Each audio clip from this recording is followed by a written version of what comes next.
NIT Rourkela रे 3 दिनिया अंतर्जातीय पदार्थ विज्ञान सम्मिलनी राउरकेला स्थित जातीय प्रजुक्ति प्रतिष्ठान NIT metallurgical and material engineering विभाग पक्षरु international conference on processing and characterization of materials रो आईसीपीसीएम 2024 षष्ठ संस्करण उद्घाटित होईछि।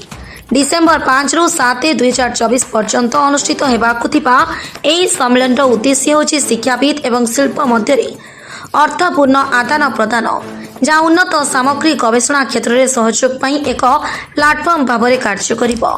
प्रथमे 2011 मसीह national conference on processing and characterization of materials NCPCM नामक एक जातीय सम्मेलन भाव में आरंभ होता कार्यक्रम अंतर्जातीय स्तर को विस्तारित हो 2018 आईसीपीसीएम रे परिणत होता।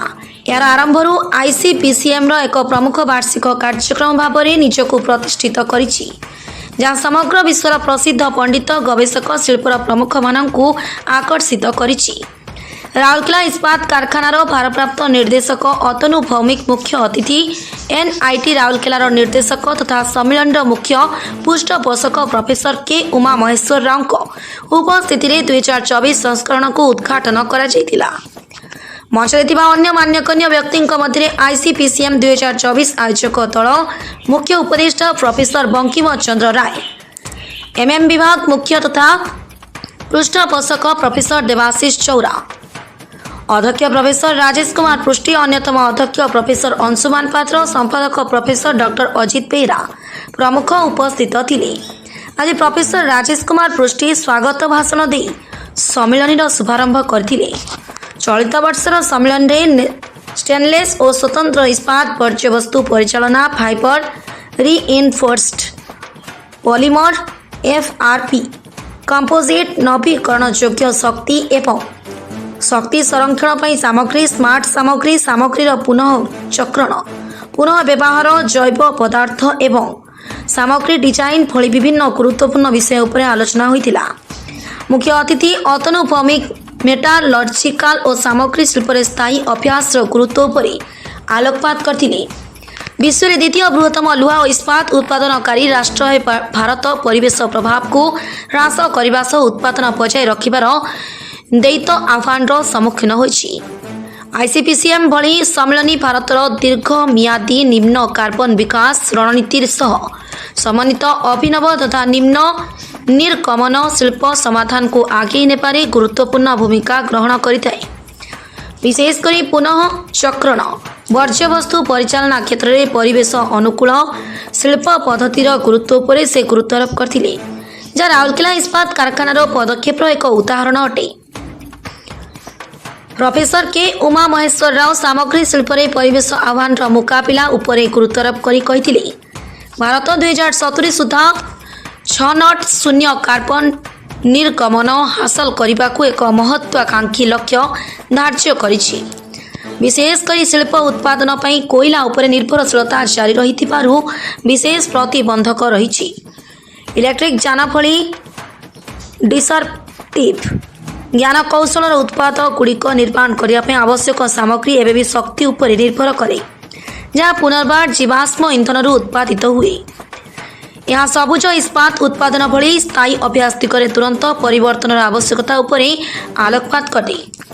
प्रोफेसर अंशुमान पात्र कार्यक्रम व्यापकता और परिसर उपर आलोकपात करथिले।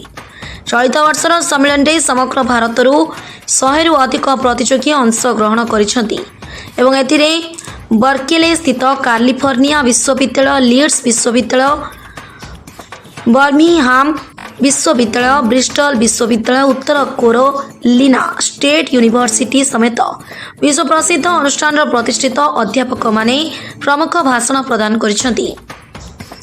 आईआईएससी बेंगालोर आईआईटी और एनआईटी भली प्रमुख भारतीय अनुष्ठान प्रतिनिधि सहित टाटा स्टील जिंदल स्टेनलेस भली अग्रणी शिल्पर पेशादार माने मध्य आलोचना रे योगदान करथिले। प्रोफेसर बंकिम चंद्र राय कार्यक्रम प्रायोजक विशेषकर राउरकेला इस्पात कारखाना और टाटा स्टील को धन्यवाद जणाइछंती। उदीयमान ढांचागत सामग्री एफआरपी कंपोजिट भली से गुरुत्वारोप करिछंती। विभागीय मुख्य प्रोफेसर देवाशीष प्रधान शिक्षानुष्ठान और शिल्पर सहयोग सम्मेलन भूमिका उपर आलोकपात करिथिबा बेले प्रोफेसर डॉक्टर अजित बेहरा धन्यवाद अर्पण करी समस्त अंशग्रहणकारी अंशीदार अवदान को साधुवाद जणाइथिले। आईसीपीसीएम 2024 विश्व स्तरीय आह्वान गुड़िकर अभिनव समाधान उपर ध्यान केन्द्रित करने सहित मेटेरियल इंजीनियरिंग रे आंतः विभागीय गवेषणा चलाई धातु सेमीकंडक्टर आलए पॉलीमर इत्यादि सामग्री डिजाइन और उन्नति सहित जड़ित एक क्षेत्र उत्पादन निर्माण विनिर्माण इलेक्ट्रोनिक शक्ति एरोस्पेस ऑटोमोटिव और आहुरी अनेक शिल्प को आग को बढ़ाइबारे गुरुत्वपूर्ण भूमिका ग्रहण करिथाए। शिक्षाविद शिल्प मध्य यह सहयोग द्वारा यह सम्मेलन उद्देश्य गुरुत्वपूर्ण आवश्यकता को पूरण करने सहित एक स्थायी तथा उच्च कार्यदक्षता सामग्री उद्भावन पर मार्ग प्रशस्त करिबो। राउरकेला कुंज बिहारी राउत को रिपोर्ट मसीहा न्यूज सर्विस। आपण मसीहा न्यूज यूट्यूब चैनल को सब्सक्राइब कलेनी कि जदि करिनाहंती एबे करिनियंतु। एहा सह मसीहा न्यूज रो फेसबुक पेज को और ट्विटर को फॉलो करंतु। ता सह मसीहा न्यूज रो ऐप आसी गलानी निज मोबाइल रो प्ले स्टोर रो डाउनलोड करनियंतु। जय Jagannath. Myself, Professor Anshuman Patra, working as an assistant professor in the Department of Metallurgical and Materials Engineering. This year, we are organizing 6th edition of International Conference on Processing and Characterization of Materials, ICPCM 2024, where I am the chairperson of the event. And this year, we have several distinguished speakers, international and national reputation, are going to give a distinguished talk. And we have received several sponsorship this year for organizing the event. Such as from RSP SAIL, we have from ANRF, and then we have from Tata Steel, then JSL, Fiberplast Frame, all has been kind enough to sponsor for our event. And we have also our publication partners which are going to publish our proceedings in different journals. And I hope that all the participants will have a very pleasant and entertaining experience in this event. Thank you. Thank you sir आपण परिचय और आज जो कार्यक्रम से संपर्क में। नमस्कार। आज आईसीपीसीएम 2024 इंटरनेशनल कॉन्फ्रेंस होची one more than 150 delegates participation कर आईआईटी एनआईटी इंडिया रू अब्रोड रू भी प्रोफेसर रिसर्च स्कॉलर से सब गैदरिंग होती रिसर्चर आउ एकेडमिशियन एंड इंडस्ट्रियलिस्ट मिसिके बहुत इंटरेक्शन बहुत इफेक्टिव इंटरेक्शन प्रोग्राम होबार अच्छे आउ ये 3 दिन जेहेतु से मैंने गैदरिंग कर hopefully they will gain so many knowledge and also sharpen their expertise. So that thing is required and that is the aim of our conference international. Thank you sir. Sir आपण परिचय और आज जो कार्यक्रम होची से संपर्क रे पदे। मु राजेश कुमार पृष्टि मेटलर्जी डिपार्टमेंट रे assistant professor.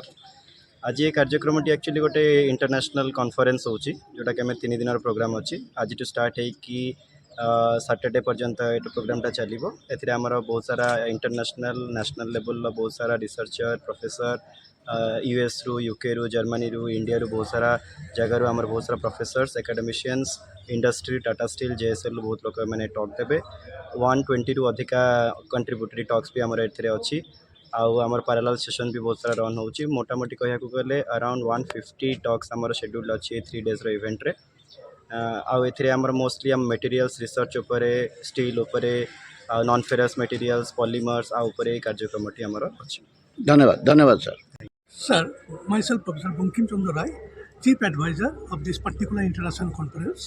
Actually, I have some emotional connection with this conference. I started this conference 14 years before as a national conference, and it is last 6 years upgraded to international conference.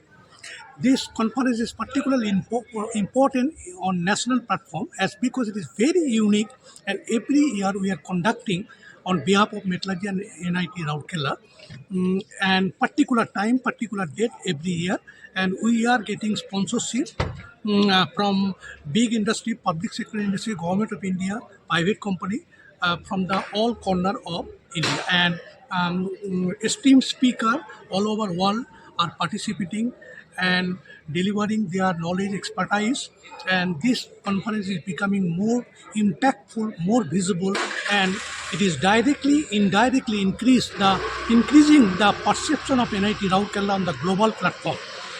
It is a huge responsibility to continue any conference year after year, but we have been doing it.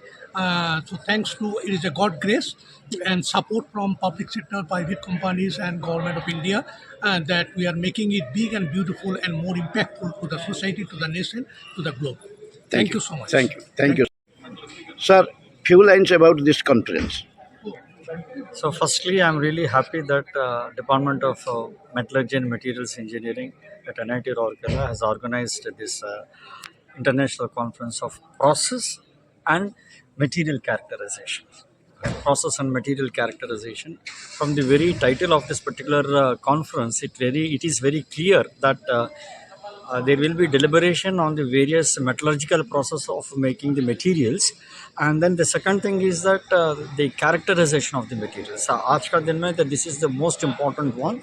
The reason is that the need of the present times, the hour, is that you have got to go for green manufacturing. So now इसका मतलब ये है कि the carbon footprints that you are going to leave are the minimal or close to zero. That exactly is what is meant by green manufacturing or green steel manufacturing. And then I really acknowledge my appreciation, and then I congratulate my faculty members of Department of Metallurgy and Materials Engineering for really conceiving this thought, which is absolutely apt, and then the need of the hour, that is this for the sustainable development goals of the country, where country has already pledged that by 2050 the country will not really leave any footprint of carbon. Thank you. Thank you, sir. Thank you. And maybe the last generation who can act upon it. So we really need to put our act together, and this is the pace at which we are working in order to ensure the future of Mother Earth. So international conferences like these are important. In today's world, with digitalization and so much advancement in communication, people might say that such conferences don't hold a place in the society today, but then the opportunity to network, the opportunity to interact with each other that is offered through these conferences are just not comparable to what we have through the virtual ones. So it's essential that we hold such conferences and exchange our ideas, exchange our knowledge, and even our vision for the coming generations. Series, the 6th International Conference on Processing and Characterization of Materials. And here I understand, and then I realize the importance of materials, and then material science, and then in that, characterization is the most important one. Having said this one, I always find myself at one end of this particular chain, the supply chain of metallurgy and materials engineering. The reason is that for even Mr. Ratana Mohammed J, Director in charge RSP, we supply the raw materials because I am from mining engineering. So I supply him the fuel, I supply him the iron ore, I supply him limestone, I supply him anything and everything.